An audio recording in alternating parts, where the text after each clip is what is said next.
С первых минут матча с Кузбассом юные сыктывкарцы удивили плотной и добротной игрой в середине поля. Все атаки кемеровчан, что называется, умирали в зародыше. Гости много суетились и допускали массу ошибок и обрезов, одним из которых умело воспользовались сине-белые. Кирилл Мамонтов выскочил на рандеву с голкипером и открыл счет голам на турнире.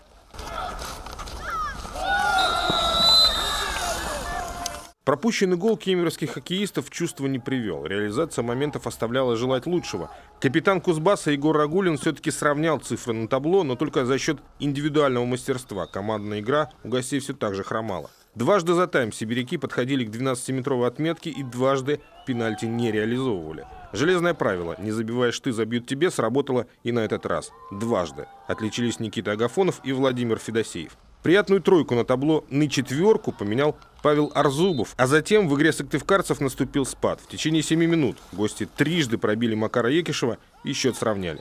Показалось, Кузбасс нащупал свою игру. А нет, только показалось. Вот мне тоже показалось, что мы нашли свою игру и сейчас доведем матч до логического завершения. Но, видимо, наверное, где-то какая-то маленькая самоуспокоенность наступила, что вот мы сейчас сравняли, сейчас все нормально, еще 20 минут играть, мы забьем.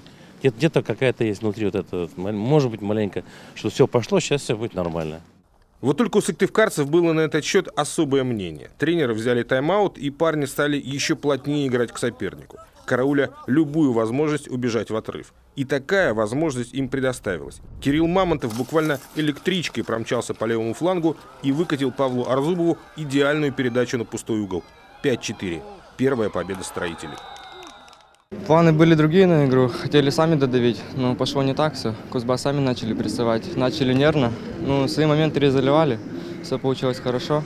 Главная интрига стартовых матчей, как на сыктывкарском льду поведут себя молодые скандинавы из Юздаля. Матч с одним из лидеров российской высшей лиги, второй командой нижегородского старта, викинги начали с места в карьер. Уже на 4-й минуте Эдвин Персон с 12-метрового вывел желто-зеленых вперед, но затем, видимо, сказалась усталость от перелета. Шведы пропустили 6 мячей подряд.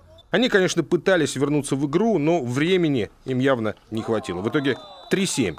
Спустя 32 года появления в Сыктывкаре первый блин для Юздаля оказался комом. Максим Васильев, Иван Богомолов, телеканал Юрган, Сыктывкар.